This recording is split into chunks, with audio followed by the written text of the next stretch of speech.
네, 오늘 증시 마감 시황 정리하겠습니다. 증권팀 지수희 기자 나와 있습니다. 네, 오늘 코스피가 내내 강세를 보였는데 결국은 약보합으로 마감했네요. 자세한 시황 전해주시죠.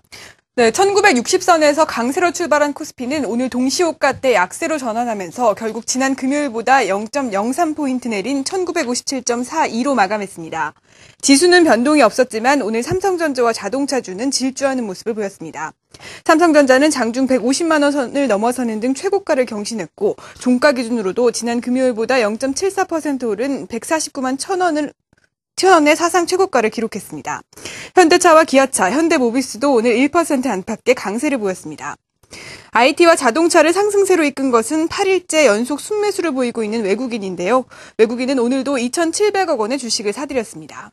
반면 기관은 2,400억 원, 개인이 200억 원 매도 우위를 보였습니다. 전문가들은 최근 기관이 내답한 IT와 자동차를 외국인이 사고 있다며 외국인 자금이 펀드와 ETF를 통해 들어오고 있어 당분간 경기 민감주에 관심을 가질 필요가 있다고 조언했습니다.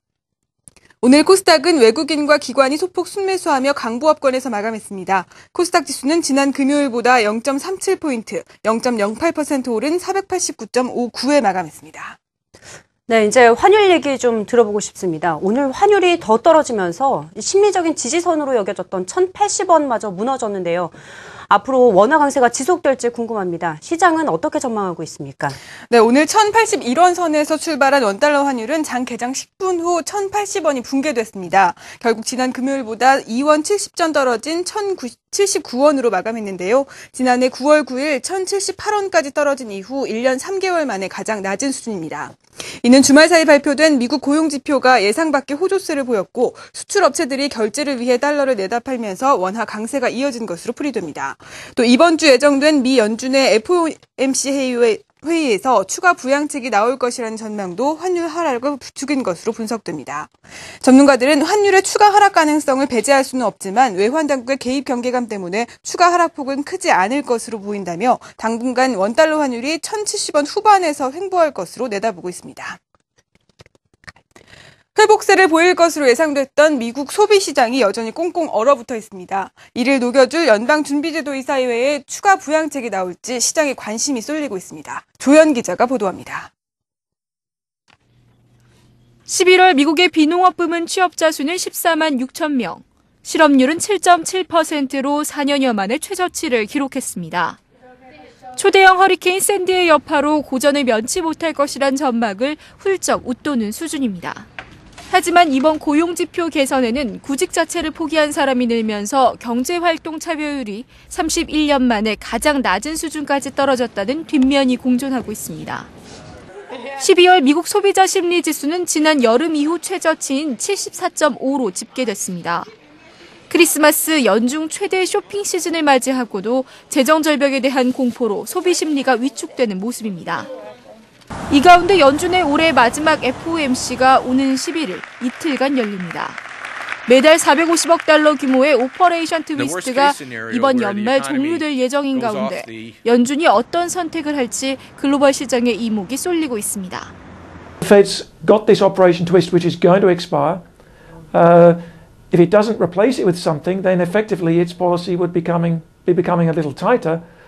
So we're convinced that it will want, at least for the immediate future, to continue that policy through another form by actually having a program of outright purchases of long-term treasuries to replace the twist. 아직까지 미 경제 여건이 좋지 않고 내년 초 재정 절벽 불확실성까지 남아있는 만큼 연준의 양적 완화 기조는 이어질 것이란 전망입니다. 다만 전문가들은 현재 단기채가 사실상 소진된 만큼 장기채 매수만 유지하는 프로그램이 나올 가능성이 큰 것으로 분석하고 있습니다.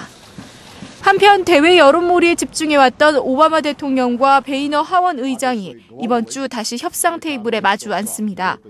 이번 주에도 가시적인 성과가 나오기는 어렵다는 분석이 우세한 가운데 부자 증세와 재정 긴축을 두고 한치 물러서없는 싸움이 이번 주 세계 증시를 흔들 전망입니다. 한국경제TV 조연입니다. 전국 대부분 지역이 올겨울 들어 가장 낮은 기온을 기록하는 등 동장군이 맹위를 떨치고 있습니다. 하지만 주식시장에서는 이런 추이가 반가운 기업들이 있습니다. 보도에 오상혁 기자입니다. 올겨울 혹독한 한파가 찾아오면서 겨울 수혜주들의 주가가 후끈 달아오르고 있습니다. 겨울철 대표 간식인 호빵으로 유명한 삼립식품의 주가는 찬바람이 불기 시작한 10월 이후 40% 가까이 상승했고 길거리 음식으로 인기가 높은 어묵을 생산하는 CJC푸드도 10% 넘게 올랐습니다. 여름에 빙가루나 맥주, 그다음 치킨 관련된 업체들 이런 것들 주가 오르는 것처럼 겨울에도 또 그런 기업들의 실적이 좋아질 거라는 그런 기대감 이런 것들 때문에 매번 반복되는 현상입니다. 그런 제품들이 그 특정 시즌에만 나오는 제품이니까요.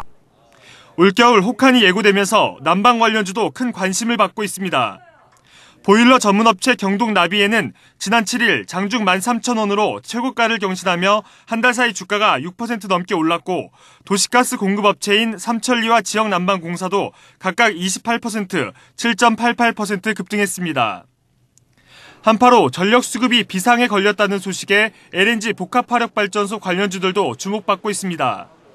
복합발전소를 운영하는 자회사를 보유한 SK와 GS는 10월 이후 각각 16%, 5.23% 오르며 상승세를 타고 있습니다. 전력 예비율이 계속 떨어지고 있잖아요. 민지발전소가 가지고 있는 회사들은 그 가동률을 높일 수밖에 없어요. 특히 LNG 복합화력발전소는 천부 발전이기 때문에 가동률이 높아지면 좀 이익률이 좋아지는 경향이 있거든요.